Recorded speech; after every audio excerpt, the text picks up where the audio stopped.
Hello বন্ধুরা, আমার channel Rima Sarajit 1021-এ তোমাদের সকলকে স্বাগত। আশা করি তোমরা সকলে খুব ভালো আছো, সুস্থ আছো, আর আমিও খুব ভালো আছি। আবার চলে এসেছি নতুন একটা ভিডিওর সাথে। তো দেখো, আজকে আমরা বানাবো নিরামিষ ফুচকা।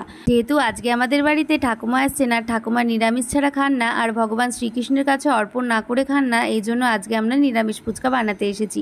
তো দেখো, প্রথমে আমরা আলু সিদ্ধ বসিয়ে দিয়েছিলাম, তারপরে আমরা টক জল বানাতে চলে এসেছি। তো দেখো, টক জলের সমস্ত উপকরণ আমরা আগেই গুছিয়ে নিয়েছি, আর সব কিছু আমরা নিরামিষ পাত্রেই বানাচ্ছি।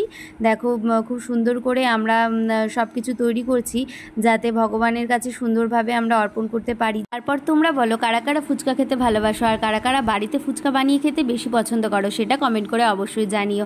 আমি তো বাড়িতে ফুচকা বানিয়ে খেতে খুব ভালোবাসি। আর তোমরা কারা কারা নিরামিষ ফুচকা বানিয়ে শ্রীকৃষ্ণের কাছে অর্পণ করেছো, সেটাও কমেন্ট করে জানিও। আমি তো এই প্রথমবার আমাদের শ্রীকৃষ্ণের কাছে ফুচকা অর্পণ করব, আর সেটাই প্রসাদ হিসাবে আমরা সকলে গ্রহণ করব। তো দেখো, আমাদের টক জল বানানো হয়ে গেছে। এবার দেখলাম এপাশে আলুও সিদ্ধ হয়ে গেছে, লঙ্কাও সিদ্ধ হয়ে গেছে। এবার আমরা আলু মাখা করব। তো দেখো, আমরা আলু আর লঙ্কা নিয়ে নিয়েছি, আর এটাকে ম্যাশ করছি। তো ম্যাশ করার পর আমরা একে একে এর মধ্যে সমস্ত মশলা দিয়ে নেব, যাতে আলু মাখাটা ভীষণ টেস্টি হয়। প্রথমেই আমরা আলু মাখার মধ্যে লবণ দিয়ে দিয়েছি, তারপর দেখো জিরে গুঁড়ো দিয়ে দিয়েছি, তারপর আমরা দেবো ধনে গুঁড়ো, তারপর দেবো আমরা লঙ্কার গুঁড়ো, তারপর দিয়ে মাখিয়ে নেব। তারপর আমাদের রেডি হয়ে যাবে আলু মাখা। আলু মাখাটা রেডি করার পর আমরা এখন ফুচকা ভাজবো। তো দেখো, আলু মাখাটা রেডি হয়ে গেছে। এবার আমরা ফুচকা ভাজতে চলে এসেছি। তো দেখো, কড়াইটা একটু বেশি গরম হয়ে গেছে। তারপরে দেখো, একে একে সব ফুচকাগুলো দিয়ে নিলাম। দেখো, ফুচকাগুলো কিন্তু অনেক ভালো করে ফুলছে।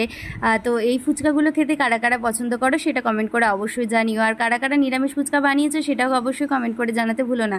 এদিকে দেখো, আমাদের ফুচকা, আলু মাখা, টক জল সবই রেডি হয়ে গেছে, আর আমিও ফুচকার মধ্যে আলু ভরে টক জল ভরে রেডি করে নিয়েছি।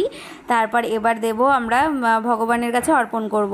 তো দেখো, এই যে আমাদের ঠাকুর ঘর, আর আমিও যে ফুচকা, জল, তুলসী পাতা দিয়ে দিয়েছি। তো এবার আমরা এটা পুজো দিয়ে তারপর আমার ঠাকুমা, আমরা সবাই মিলে এর প্রসাদ গ্রহণ করব। তো দেখো, তোমরা কারা কারা গোপালকে এরকম ফুচকা দিয়ে ভোগ দিয়েছো, কমেন্ট করে অবশ্যই জানিও। আর কার কার বাড়িতে গোপাল সোনা আছে, সেটাও কমেন্ট করে জানিও। দেখো, আমি আগের ভিডিওটাই জানিয়েছি যে আমার দুটো গোপাল সোনা আছে, তাই দুটো গোপাল সোনাকেই আমি খাইয়ে দিচ্ছি।